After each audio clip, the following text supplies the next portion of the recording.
রাতে ঘুমাতে যাওয়ার সময় 11 বার বিসমিল্লাহির রহমানির রহিম পড়লে কি হয় এটা জানলে আপনি অবাক হয়ে যাবেন। এই যে আমরা ঘুমাতে যাই এই সময় বিসমিল্লাহির রহমানির রহিম পবিত্র কোরআনে আল্লাহ রাব্বুল আলামিন সবচেয়ে বেশি যে আয়াতটা উল্লেখ করেছেন 114টা সূরার মধ্যে 113টা সূরাতেই আল্লাহ রাব্বুল আলামিন বিসমিল্লাহির রহমানির রহিম রেখেছেন। সূরা তওবাতে আল্লাহ এটা দেন নাই, তবে সূরা নামলে আবার 2বার বিসমিল্লাহির রহমানির রহিম দিয়ে 114 বার আল্লাহ পূরণ করে দিয়েছেন। সুবহানাল্লাহ। প্রথমে জানেন বিসমিল্লাহির রহমানির রহিম ফজিলত অনেক বেশি এবং কি আল্লাহ রাব্বুল আলামিন অনেক গুরুত্বপূর্ণভাবে এই বিসমিল্লাহকে দিয়েছেন এবং কি আল্লাহর হাবিব সাল্লাল্লাহু আলাইহি ওয়াসাল্লাম জানিয়েছেন যে কোনো কাজের শুরুতে যে ব্যক্তি বিসমিল্লাহ পড়ে না ওই কাজের মধ্যে আল্লাহর বরকত থাকে না।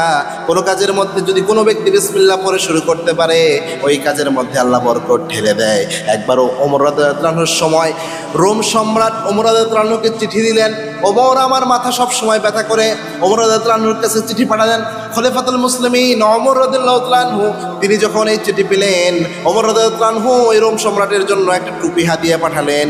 ওই টুপিটা যখন রোম সম্রাট নিজের মাথায় দিতেন মাথায় দেওয়ার সাথে সাথে তার মাথা ব্যথা ভালো হয়ে যেত। আবার যখন মাথা থেকে খুলে ওই টুপিটা রাখতেন আবার মাথা ব্যথা শুরু হয়ে যেত।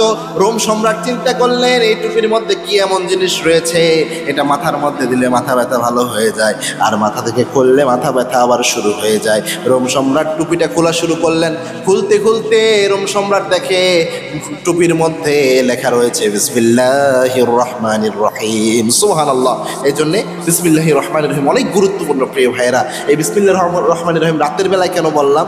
রাতের বেলায় আমরা যখন ঘুমাতে যাই এই ঘুম আমাদের জীবনের শেষ ঘুম হয়ে যেতে পারে। আর বিসমিল্লাহির রহমানির রহিম যেহেতু বরকতময় অনেকের এই সমস্যাও রয়েছে, বিভিন্ন ধরনের সমস্যা অনেকে জর্জরিত, অনেকে ঋণের সমস্যা থেকে শুরু করে অনেক ধরনের শারীরিক সমস্যায় অনেকে পড়ে থাকেন।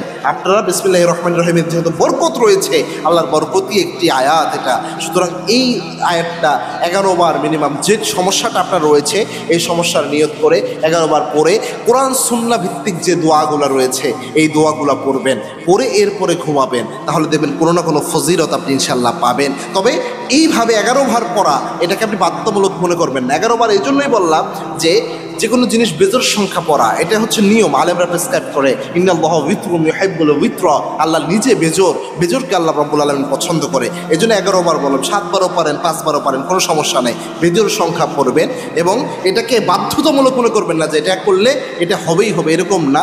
মনে করবেন যে বিসমিল্লাহ বরকত রয়েছে এবং আপনার যে সমস্যা এই নিয়ত করবেন যে আল্লাহ আপনি তো যে কোনো উসিলায় যে কোনো সমাধান করতে পারেন। এই বিসমিল্লাহির রহমানির রহিম যেহেতু বিভিন্ন সমস্যার সমাধানে পরীক্ষিত, যেটা সমস্যার সমাধান করে এবং এটা যেহেতু বরকতময়, আল্লাহ উসিলায় আপনি আমার এই রোগের সমস্যার সমাধান করে দেন অথবা এই সমস্যাটার সমাধান করে দেন। এটা পরে এরপরে আপনি ঘুমাতে যাবেন, ইনশাআল্লাহ আশা করা যাচ্ছে কোনো না কোনো বরকত আপনি পেয়ে যাবেন।